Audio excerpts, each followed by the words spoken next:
I just want to take a minute and speak about the women who were survivors of Epstein that spoke yesterday. First of all, before anyone questions it, they did not just come out. Their names have been in documents for many years. I want everybody to just take a minute and think about how absolutely threatening and dangerous it was for those women to do what they did yesterday. They are literally the number one enemy of some of the most richest and powerful people in the entire world. Not to mention the president of her own country. Add on to that they have a giant cult following. A cult following of some very dangerous and angry people. After the SA case that happened in Canada with the hockey players, I started to lose a little bit of hope. Women have been screaming for years about the SA cases going on in the hockey world, and nobody was listening. And when one girl finally got up the courage to do something about it, they trashed her. They put that girl on a stand, and they destroyed her publicly.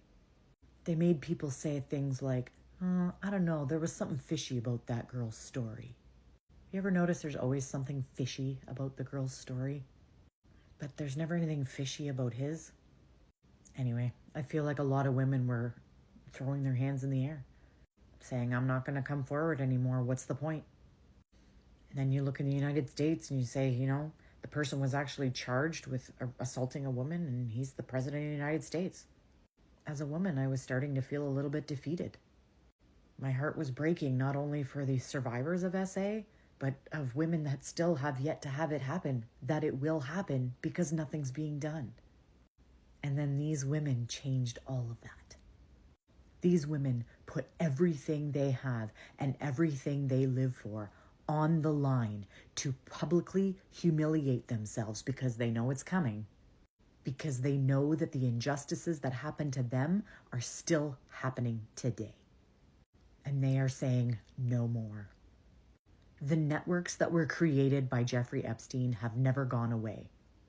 Those networks still exist all over the world. It's still happening in Hollywood. Look at some of the actresses whose lives have been completely destroyed. Ask yourself what the media said about them. And ask yourself, could they have been silenced? Look at Amanda Bynes. Look at Britney Spears. Look at the Olsen twins. Look what happened to Corey Feldman and Corey Haim in the 80s.